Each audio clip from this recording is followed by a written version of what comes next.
Hey guys, so apparently Jussie Smollet has been making the news again. Apparently there's been some new things he's been adding to the story after the incident he did in January and in the last couple of days of January of last month.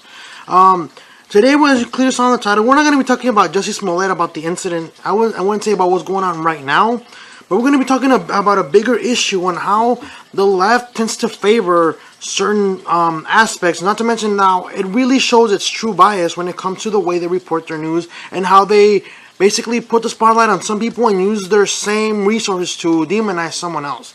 So in the case, as you clearly saw in the title, we're going to be comparing Jussie Smollett. And the whole title about this we're going to be discussing about is white privilege. So what is white privilege? Apparently, according to the left, white privilege is essentially how white people tend to get better things, they get better jobs, they make more money because they're white, essentially. That's basically the argument, is that every time when someone is successful who happens to be white, it is the white privilege that gets them there. In this instance, for example, when it comes to the instance of white privilege, if you look up the video, I'll put it in the description below in the video as well. The left is very notorious for using the argument of white privilege in order to undermine any argument that their opposition has. Whether it's a logical argument, whether it's an illogical argument, the left can just simply use white privilege in order to undermine their arguments, and that way they can reassure that they win. A good example is the incidents of Areva Martin and David Webb that happened in January. Apparently, Areva and David Webb were on a radio. David Webb is a host of a radio show, and they were having a discussion, him and Areva, through the radio. Now, I'm going to describe David Webb if you don't know who he is, okay? I'm going to describe him what he does. He has been in many different genres of radio.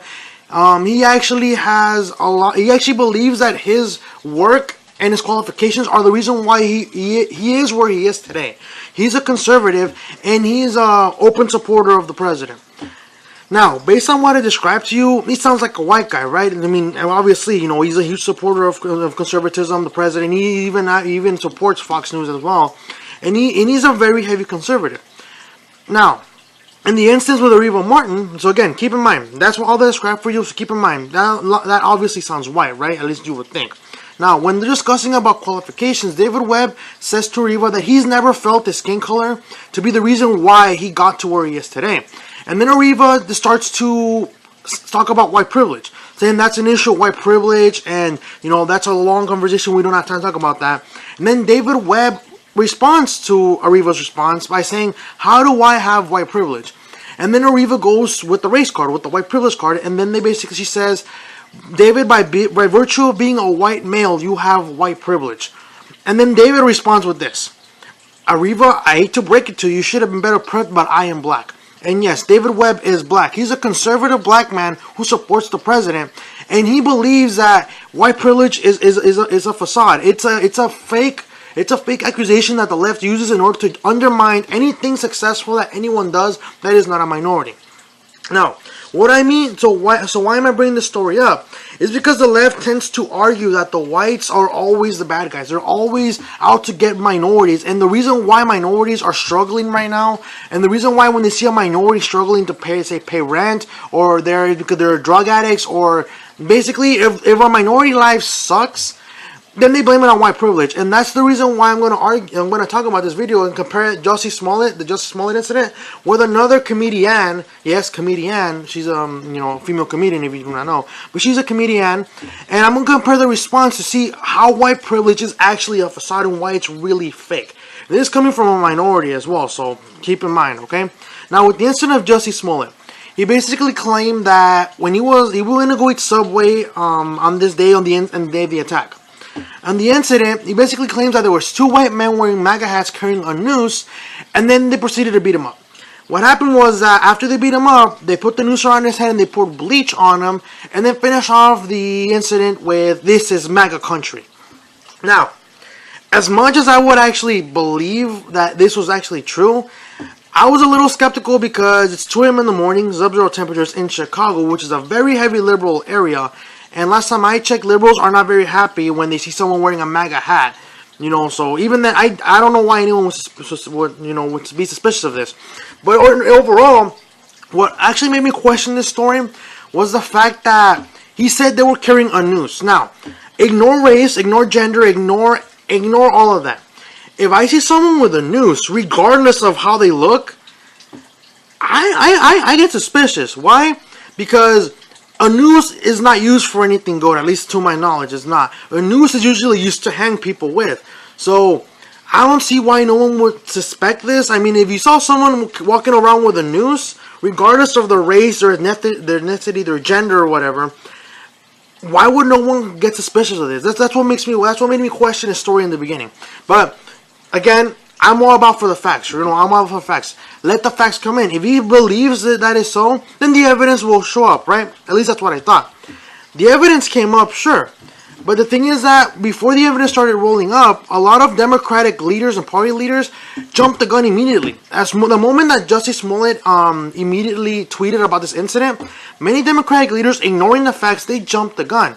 And many of these people already deleted their tweets, but I actually have some screenshots about the incident.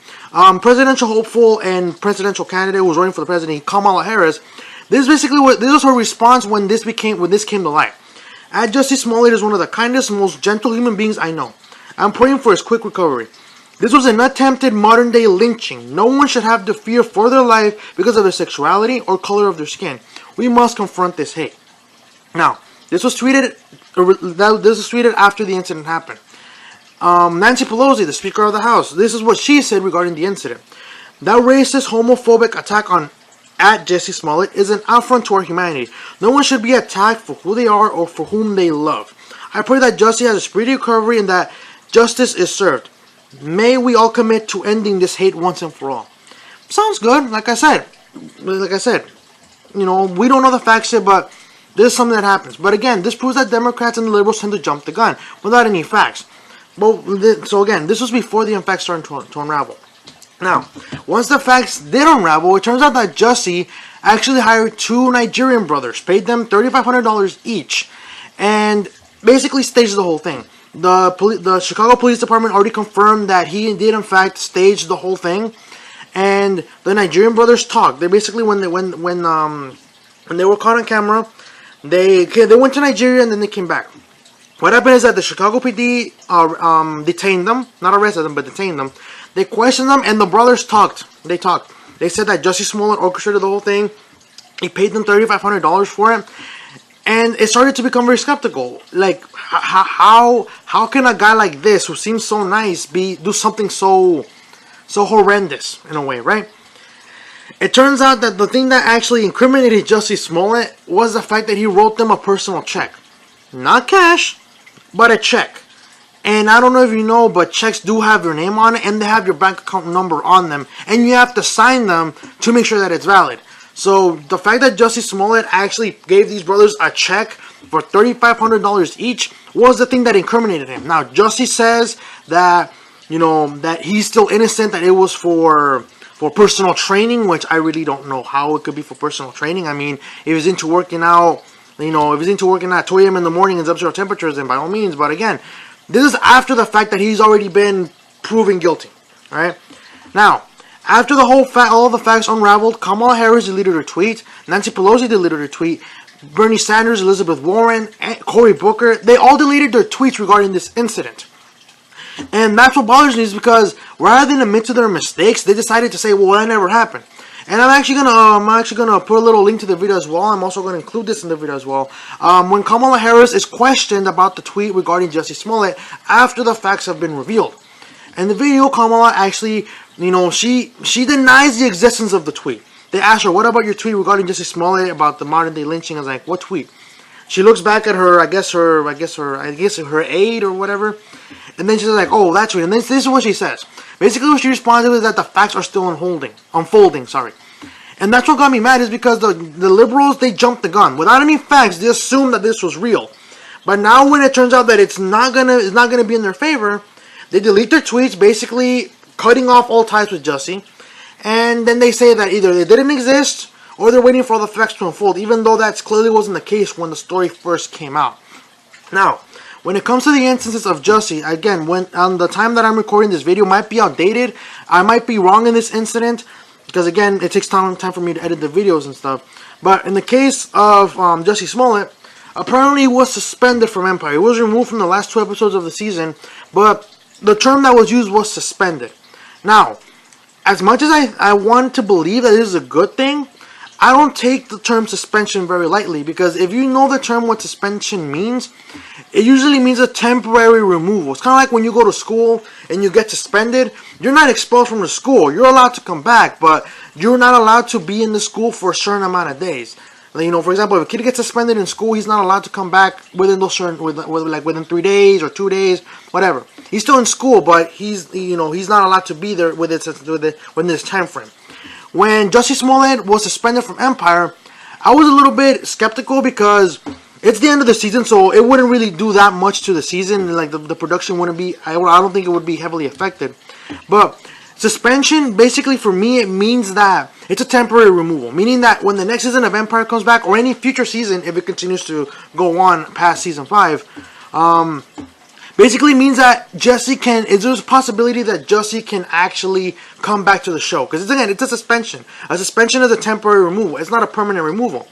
So even though Jussie Smollett lied about the incident, he actually filed a police report saying that he was attacked, which proven to be false, which is breaking the law, essentially. He got suspended. He got a bail of $100,000. At least that's what I heard. And basically, he got suspended from the show. Will it be a temporary removal or a permanent removal? I'm not sure. But that's what I'm getting from, was that when he got suspended, I didn't take it as a permanent removal from the show.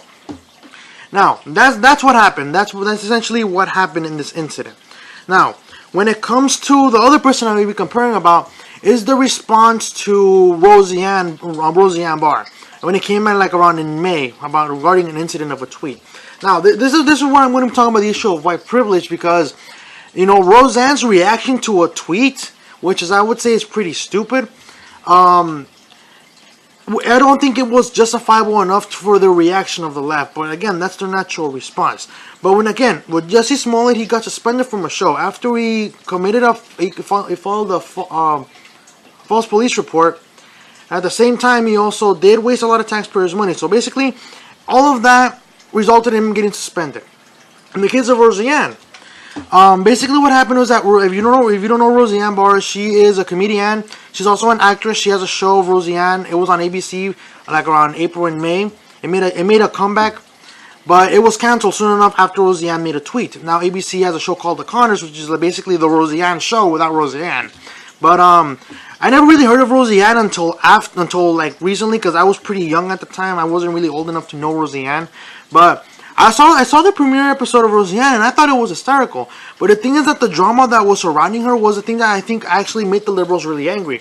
Because again, Roseanne Barr, she is an open Trump supporter. She supports the president. She loves the United States.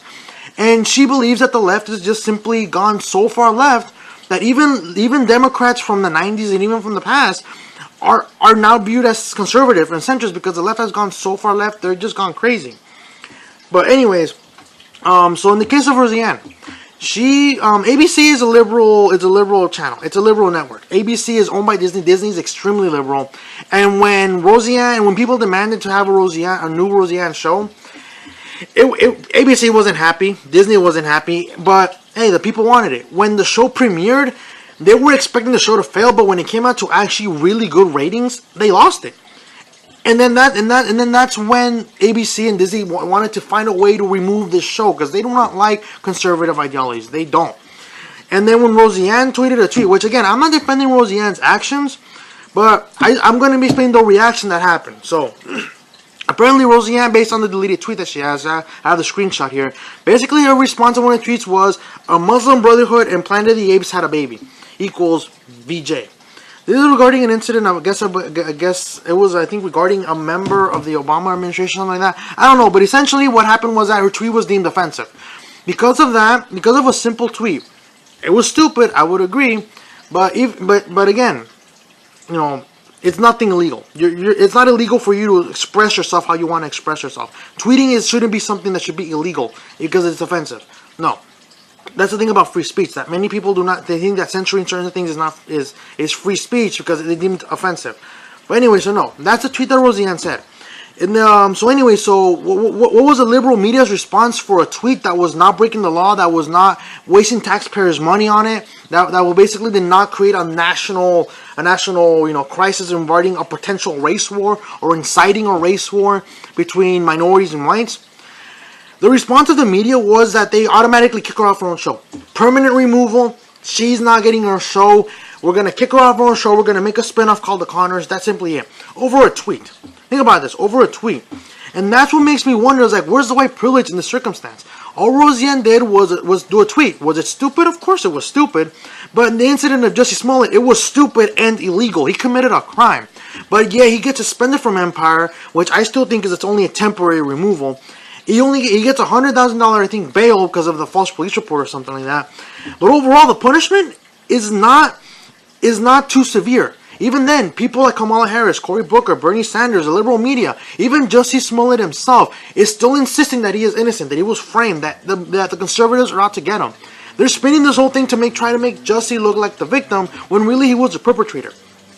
But that's the response of the media when it comes to Jussie, which is a minority who actually wants to promote the liberal agenda. With Roseanne, when she's an open conservative, an open Trump supporter, and over a tweet they remove her from her own show, they basically, all her managers, and basically no one wants to hire her, no one wants to work for her because of this little incident of the tweet. Over a tweet, that little tweet costed her her own show, and at the same time it costed her her reputation and her job over a tweet. And again, I'm thinking to myself, where's that white privilege? Roseanne is white. If white privilege was real, if you were treated better because you were white compared to being a black person or a Hispanic person or an Asian person, if that were true, how come Roseanne didn't get the punishment that Jussie was getting? Why did no one defend Roseanne over the tweet? Why wasn't the media defending Roseanne over the tweet? Why didn't it happen? I'll tell you why, because white privilege is not real. Roseanne is white. If white privilege was real, Roseanne would have gotten a slap on the wrist, and Jussie Smollett would be going to a federal prison over filing a false police report. Right? Again, a federal prison for a false police report, that doesn't happen. But again, that's just supposed to show you that if white privilege was real, Roseanne wouldn't have been kicked off her own show. And that's why this is what the video is mostly about, is comparing the reaction of the media to Jussie Smollett and how white privilege does not exist. Because if Roseanne's white, she's a white person. But the fact that the media actually took it a lot more harshly over a tweet compared to an actual false police report, which broke the law, and not to mention also costed Chicago Police Department's resources and taxpayers' money, the fact that the media is so willing to defend Jussie Smollett and prove that he's innocent proves that white privilege is not real. It doesn't exist. It's something that was made up by the liberals in order to make white people feel bad. Not to mention to demonize them and undermine their achievements. So like I said, I'm not defending Roseanne. I'm saying that I think that tweet was stupid, sure, but I don't think the reaction was appropriate because it's a tweet. Now, the reaction that people are giving Jussie over actually committing a crime, I don't think it's an appropriate reaction either, because he broke the law. He filed a false police report. He tried to instigate a race war. And yet, everyone's still supporting him. Some people are still supporting him. People like Kamala Harris and Cory Booker and Bernie Sanders are still trying to support him and prove that he's innocent. And they're hoping that he really is innocent. Because if he's proven guilty, they'll be made out to look like fools. Especially at the time when it's 2019. The presidential elections are going to be next year. Where it's going to be Trump against the Democrats' best person that they have. But even then, all these presidential hopefuls are making fool of themselves. Alright guys, well that's going to end the video for today. Let me know what you think. Do you think white privilege is even real? Do you think it's just a facade made by the left? Do you think that the media's response to Roseanne, even though after she apologized, was too harsh? Or do you think that the liberal media had every right to do so? And the same thing with Jussie Smollett. Do you think the media is working too hard to prove his innocence? Or do you think, Jussie Smollett should get the exact same treatment as Roseanne? Or even then, do you think that white privilege is real in this case? Because like I said, white privilege is something that many people argue that the reason why white people have a better life than everyone else because they're white. But in this case, I don't really see the white privilege here, because if white privilege was actually real, Roseanne would still have her show on ABC. But clearly she doesn't. So where's the white privilege in this case? I'd also recommend you look up other YouTube channels as well. I recommend you look up Anomaly, The Amazing Lucas, Anthony Brian Logan. These are also YouTube channels that I also follow as well. I'm gonna put their links, their channels on the description below. Look at their content, and tell me what you think, because these guys also have good points that are very well made. Especially Anomaly, that guy, he speaks the truth, whether you like it or not. Sometimes it hurts, sometimes you like hearing the truth, but he speaks the truth. He's a person that speaks the truth in many cases. So again, you guys, what do you think of white privilege? Is it real? Is it fake? And then I'm also going to be including in the video the links for the Ariva Martin and David Webb incident when she accused him of having white privilege and being a white man even though he was clearly a black man. And you'll clearly see in the videos he is a black man. And I'll also put the video about the follow-up that David Webb had in his response to the incident with Ariva Martin. Alright, you guys? Well, share this video if you want. Dislike it, like it. It's up to you guys. You know, I'm just trying to keep you guys informed of the incident about Jussie Smollet and whether or not white privilege is an actual thing. You know, stay awesome, you guys. Until next time. We're not gonna take it.